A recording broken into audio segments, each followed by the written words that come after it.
Yiggity, and we are back. So we doing something new. This is called the gruesome twosome. We play two cases, two gruesome, and we gonna try to figure out what went wrong in these cases. Is what I'm trying to figure out. I'm Jay Lava. I scoured the internet so you don't have to. So let's check out what's going on the gruesome twosome. We have some new details tonight about a 26-year-old woman in jail charged with murder, now indicted for starving her toddler to death. Damn. The baby was only 14 months old when she died this spring. 8 News Now investigator Kyle Payne here now with new evidence into this senseless death. Kyle? Denise Bryan, the evidence in this case is horrific, and I want to warn our viewers of that. Records show baby Evangelina was born weighing 5 pounds, and in 14 months only gained a few more. Police say baby Evangeline died of starvation, lying in a puddle of her own bodily fluids. Wow. There was no saving 14-month-old Evangelina Thrift, or Eva as her family called her. Her body was so stiff when the Henderson Fire Department got a hold of her. Her heart no longer beating, her lungs past their last breath. C-400-962, State Nevada versus Olivia Thrift. Made the record reflect that Ms. Thrift is present in custody. In custody since the middle of the night one Tuesday in March, now in court. 26-year-old Olivia Thrift, charged with murdering her daughter Eva and child abuse and neglect, resulting in death. Do you understand those charges? I understand the meaning of them, but not why they were applied. I understand. I'm not asking you to agree with them, but do you understand what the paper says? Is that you have to answer out loud? Yes. Thrift pled not guilty. Police say when they found her daughter, Thrift was not cooperative. Her daughter was dead, and Thrift, as is her constitutional right, demanded she speak with a lawyer. But while she remained silent, Thrift's half-sister told police, and eventually a grand jury, what she knew. And the pictures taken in Thrift's apartment in Henderson that night tell their own unthinkable story. Police say Thrift died inside this apartment complex in Henderson. Photos from that night appear to show the baby's crib stained with puke. Same with her car seat. Eva's little legs covered in sores, photographed after her death from chemical burns, the medical examiner said can come from a baby lying in puddles of her own urine, feces, vomit, or spoiled milk. Her little body, the coroner said, covered in bites, most likely from roaches, bed bugs, and insects. Insects like the ones police photographed covering the opening of this pouch of veggies. The 8 News Now investigators have one picture of Eva eating SpaghettiOs, but these photos show a 14-month-old child no bigger than a newborn. At 9 pounds, Eva was skin and bones. The medical examiner said Eva was smaller than over 99% of children that age. Most 14 months old are double Eva's size. But all the fat was gone from every bit of each of Eva's ribs. She was discolored with a sunken-in face and a caved-in abdomen. Thrift's half-sister saying when they found Eva's body, she was completely pale, her lips the deepest purple she'd ever seen, and she knew immediately that Eva was dead. The medical examiner said Eva's organs showed severe starvation beyond what they typically see in a malnourished child. Thrift's half-sister telling a grand jury Eva was always small, but as things got worse, Thrift basically refused to do anything about it. That she wouldn't buy new formula, and on the night she died, wouldn't take Eva to the doctor because her half-sister told the grand jury Thrift was afraid she'd lose her tiny toddler, which of course she did. Medical examiner saying Eva's death was caused by one thing: starvation, categorizing it with one word: homicide. Asked Clark County Detention Center to see if Olivia Thrift would sit down for an on-camera interview and explain her side, but she declined. This is a very difficult story to tell and to witness. Okay, so since y'all didn't tell it the right way, let me go ahead and tell y'all the right way, because shout out to the Law and Crime Journal. They did something real extensive on this thing. So it says a 36-year-old Florida, that's the wrong story, my fault. 1-year-old baby girl deceased with her abdomen permanently sucked in. Oh man, hold on. Let me I'm gonna put this on those pictures. I'm gonna put this on repeat at least so y'all can see who I'm talking about and what we're talking about. But it says Nevada mother neglected her 1-year-old daughter to the point where she cried and died covered in insect bites from a cockroach or bed bugs and sores from lying in decaying milk and bodily waste, prosecutors say. Since the child's heart muscle also began dying before she allegedly starved to death. See, they ain't say all of this, right? And I quote, didn't even have enough calories to make the fat in the bone marrow to replace the bone elements.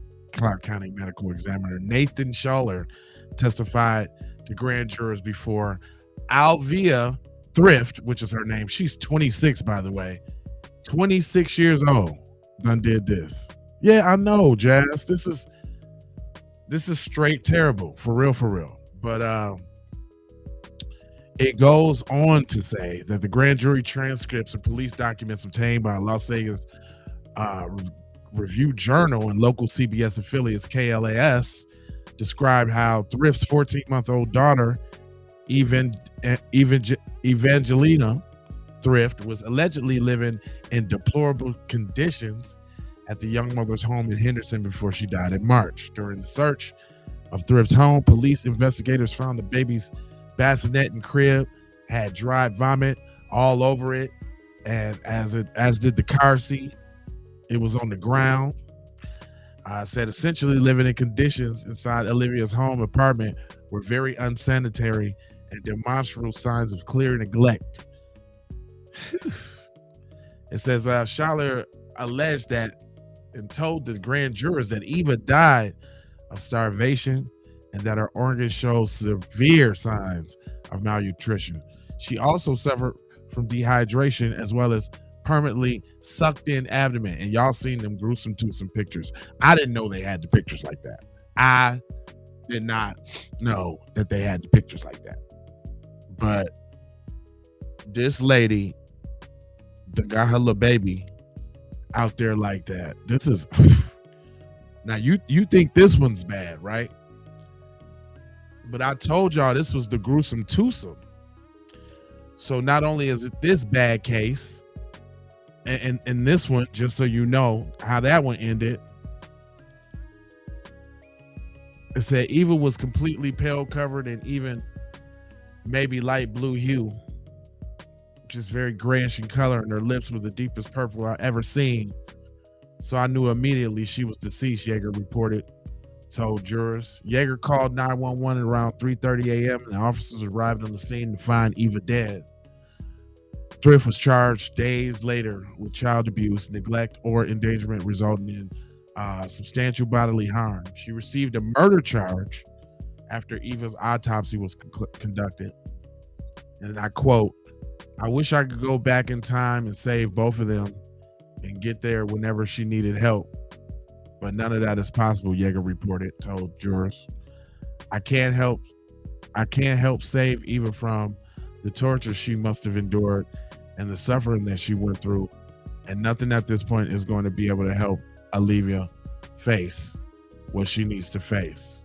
Thrift is set to go on trial in March 2027. Her next court appearance is a trial readiness hearing, and that is October 2022. Man, that's difficult right there, man. That's terrible. What's up, Fox? Yeah, we trying this gruesome twosome thing. So that was one gruesome twosome. That was her I was talking about, just so we clear on who we talking about. That's the culprit. But y'all thought that was something. Allow me to introduce y'all to my man's right here. Yep. My man's right here, James Westervelt. There's a little short video on James Westervelt before I go into the article. So I'm going to swing it over there on that. It says Florida dad sentenced to 18 months after 18-month-old son. Let's make sure that's the right video. And you know what? I don't even think that's the right video for dude. So I'm gonna have to just rough it and do the whole article myself. No problem. But I'm gonna keep his face right there so y'all know exactly who I'm talking about. Right? Let me make sure I pull it up a little bit. Can y'all see that? Y'all can see his face? Boom. Okay, yeah, that's good. All right, your boy right here says a 36-year-old Florida man, father, is accused of unaliving his 6-month-old son. who died tragically after suffering catastrophic head injuries just a few months after he was arrested for allegedly a leaf blower on an infant because he thought it was funny. So who would put a leaf blower on a baby? That's a lot of high wind. Wouldn't you be scared? Like, I don't know, you blow their eyes out or you pop the eardrum or something? This is crazy. But it goes on to say James Westerville III is charged with 1 count each of first and second degree murder following a lengthy investigation to an August 2024 death of his son, court records show. Since the charges come from Westerville, was arrested and separated from a child abuse case involving the same child. So he had a child abuse case and y'all gave him the child back? What the hell is going on here? Since the authorities uncovered a video showing Westerly aiming a leaf blower at then 2-month-old boy's face, saying it was because it was funny. I wonder what color is this boy? This what color is this boy? Is this his son, his biological son, or his stepson? Says according to the probable cause affidavit, Byron County Sheriff's deputies responded to a family's home on August 12, 2024 after receiving a 911 call about an unresponsive infant. The baby was taken to the First Advantage Health Akola before being airlifted to Advantage Health Orlando, where the doctors determined that he had suffered injuries consistent with shaken baby syndrome. 4 days later, after being removed from life support, the child unfortunately died. So the autopsy determined that the infant died from hypoxic ischemic. Oh my God. Encephalopathy? I don't know what the hell that is. Caused by blunt force trauma, police said. Medical examiner also documented an acute cerebral and subdural hemorrhages and several traumatic anoxic injuries, retinal and optic nerve hemorrhages, and cerebral edemic and other injuries. So that was just basically beat up against the head, because I see eyes, I see skull trauma. So the death was ruled a homicide from this dude. So the detective said the child had been behaving normally before he was left alone in Westerly on August 12th. During the initial interview, Westerly claimed that he discovered his 2-year-old son sitting inside the baby's bassinet after somehow opening a latch wooden safety gate. He said that the toddler had been poking the infant in the head before removing him and attempting to calm the baby by crying. Questioned by whether he may have rocked the infant too aggressively, Westerly replied that, not that I was effing thought I was, but I might have. I don't think I did it intentionally, I think. He added, there's not a time where I think I hurt that baby. They always say they don't think they did something and actually did it. It says investigators told him the toddler's actions could not reasonably be explained with the severity of the injuries. Westerville allegedly began describing additional incidents, including the boy falling from the bed and slipping while in the bathtub. In a later interview, Westerly moved the timeline of another alleged fall right before the baby was found unresponsive, and suggested that the injuries had been caused from the child's grandmother tripping and carrying him instead of unresponsive when he fell after that 911 call. It says according to the affidavit, Westerly eventually admitted that he was the child's mother and had smoked methamphetamines shortly before she left the home and earlier that morning. He said investigators also asked whether while under the influence and trying to soothe the infant's crying that removed him from the bassinet, he could have bounced the baby harder than he realized. He said, I could have been. So he's feeling guilty. He probably was high off that stuff and probably did the baby foul. Yeah, it's what state is this? Let me see. Florida. Ocala, Florida, actually, to be exact. It's always some weird stuff going on in Florida. It said Westerly said that the infant stopped crying after approximately 15 seconds of bouncing, and when placing him back in the bassinet, the baby made what he described as a strange breathing noise before closing his eyes. About 10 minutes later, the child's mother found him limp and unresponsive. And investigators also covered the investigation believes that there was more evidence. Multiple witnesses told detectives that Westerly treated the infant different than his other children because he knew that there was a possibility the child was not biologically his. I knew it. I said that early in the thing. I was like, and this baby might be. I hate to speculate. But you know what? That is no excuse. I wouldn't care if the baby wasn't mine. That you don't do a baby like that, dog. Like, no matter what the did, like a child is a child. They innocent. They ain't got nothing to do with nothing these grown folks doing. And you gonna sit up here and take it out on the baby? See, that's what makes me think that there might be a racial element involved. Because the hatred is too thick. I mean, there's plenty of white guys that take on, white stepkids and raise them like they own. But they might have a problem with a black one or a mixed one. You know what I'm saying? Or one that got maybe, he might not have been as dark skinned, but be light, but hair just a little too curly or something. It could have been one of them. Because I'm trying to figure out what other than racial hate would you need to take out on a baby because you don't think it's yours. That's crazy. It goes on to say that multiple witnesses told detectives that Westerly treated the infant different because he knew it wasn't a possibility that it wasn't biologically his. The affidavit stated that the baby mama had previously admitted having an affair with another man while Westerly was incarcerated. Detectives later confirmed after the child's death that Westerly was not the biological father. Since the family and friends told investigators she noticed Westerly was less attentive towards the infant than his other children and believed that it was because of the anger of the affair.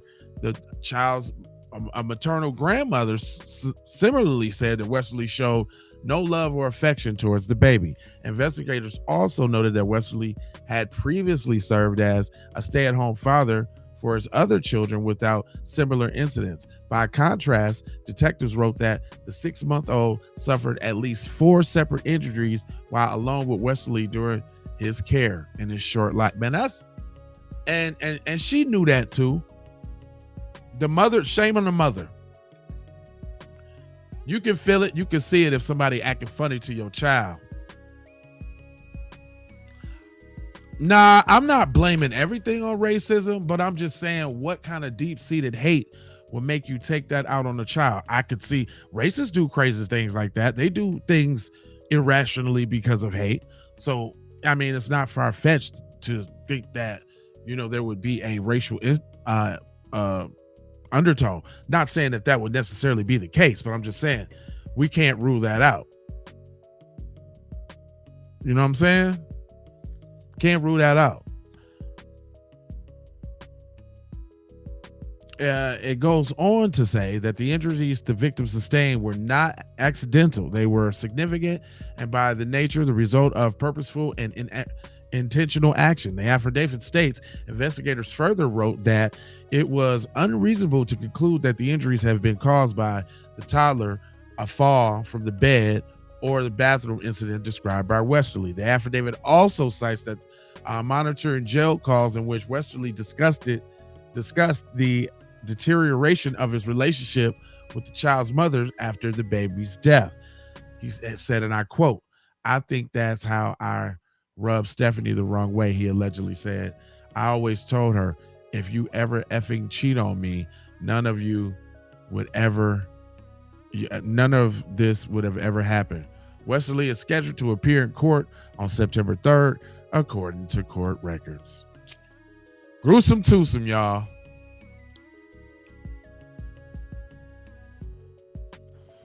whether you like it or not, or think racism don't exist. Of course, yeah. I mean, you know, that's the kind of thing I do on this channel. It's crazy. I could sit up and watch crime videos all day, but as soon as I point out race or anything like that, then people got a little stick up their ass. It is what it is, bro. It is what it is. If people didn't, I mean, we talk about people who lynched and burned people. You think they wouldn't beat up a baby? Alligator bait? Hello? What are you talking about?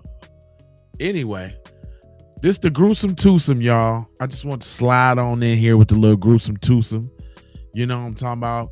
My question is, out of the two, who's more gruesome? Is it your girl right here? The one that did the baby oh so wrong? Or was it your boy right here? The one that did the baby oh so wrong? Who was the most gruesome out of the twosome? What's up, Jack? But who's more evil? If we had all right, give me a 1 for the man evil, the most evil. Give me a 2 for the woman being the most evil out of those two stories.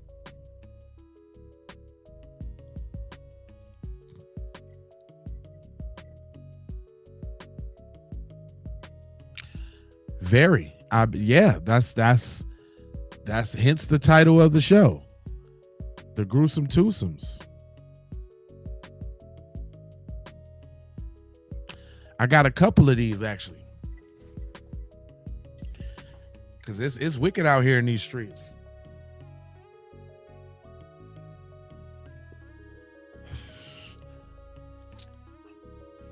The cowards that shot the kids in Chicago. You know what, dude? Y'all just got a fantasy about Chicago, don't you? He's 1 and 2, both of them. Vernal, you said 1. You said the female. I would say the female too. Yeah, it's scary. Thanks for the jewels. I would say the female too, Vernal, and I'm gonna tell you why. The female is the most gruesome of the twosome because that was her shorty. That was her baby. She carried that thing around for 9 months and sat there and let it wither away. And that's something like, you know, he did small incremental things over amount of time. You know what I'm saying? Which ultimately they came to their demise. But, you know, his was more swift and, you know, brutal and brash. Hers was slow and calculated and just torturous. Like, just sat there and let that baby wither away on the vine. That's gruesome. If we had to talk about a gruesome, that's the gruesome. I say she get the gruesome award. Well, look, I got 2 or 3 gruesome twosomes I'm gonna try to get in before tonight's main live, and then I might do another crime live tonight. We had a fun time last night. We was on there for like 5-6 hours, y'all, watching crime stories.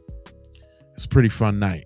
So make sure you subscribe, hit that like button, bell for notifications, and I'm gonna come on back with some old twosomes. Thanks for the jewels and all. I appreciate you. I ain't gonna hold you, but I'm gonna mold you, fold you, and scold you about being on code. You know, I got 4 words for you. I need you to go ahead and subscribe for the vibes, like for the spike in the algorithm, comment your vomit, and share if you care about getting Black empowerment everywhere. Please do that on the platforms that we are on, Jones. And just to bring it all the way home, I got love, peace, blessings, and aloha. I'm out the Doha for Shoha.